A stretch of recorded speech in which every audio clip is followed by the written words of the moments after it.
And here is the Writer's Almanac for Saturday. It's the 28th of May, 2022.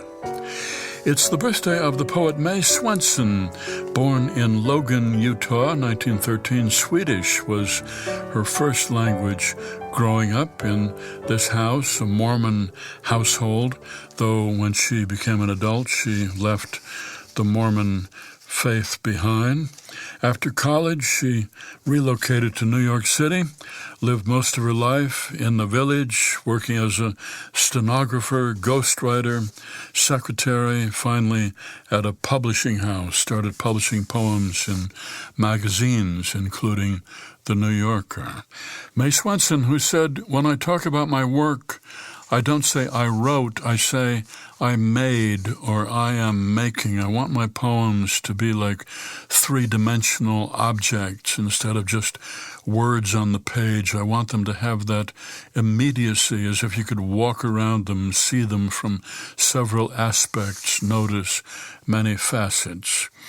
She said, "The best poetry has its roots in the subconscious to a great degree. Youth, naivete, reliance on instinct more than learning and method, a sense of freedom and play, even trust in randomness is necessary to the making of a poem." It's the birthday of the novelist Walker Percy, Birmingham, Alabama, 1916, best known for his first novel, The Moviegoer, came out in 1961.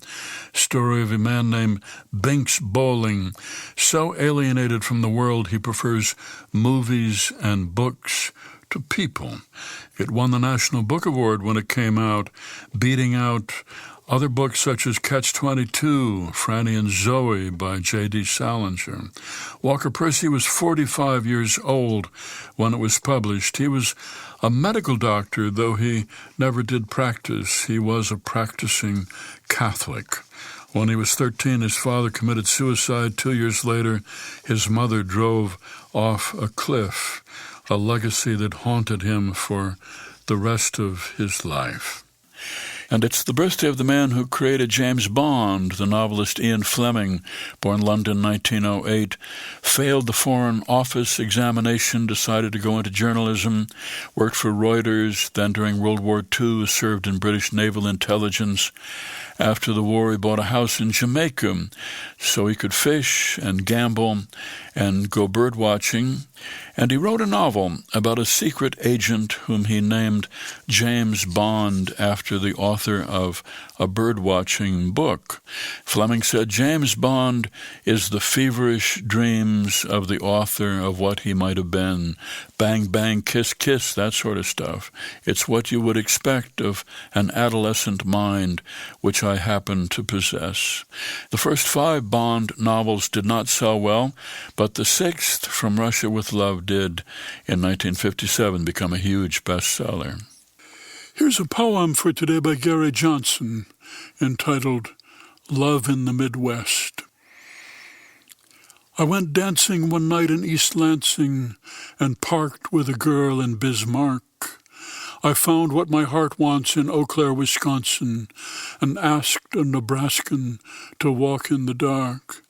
It was thrilling in Billings, torrid in Morehead, had a youthful fling in Duluth, found euphoria and joy in Peoria, Illinois.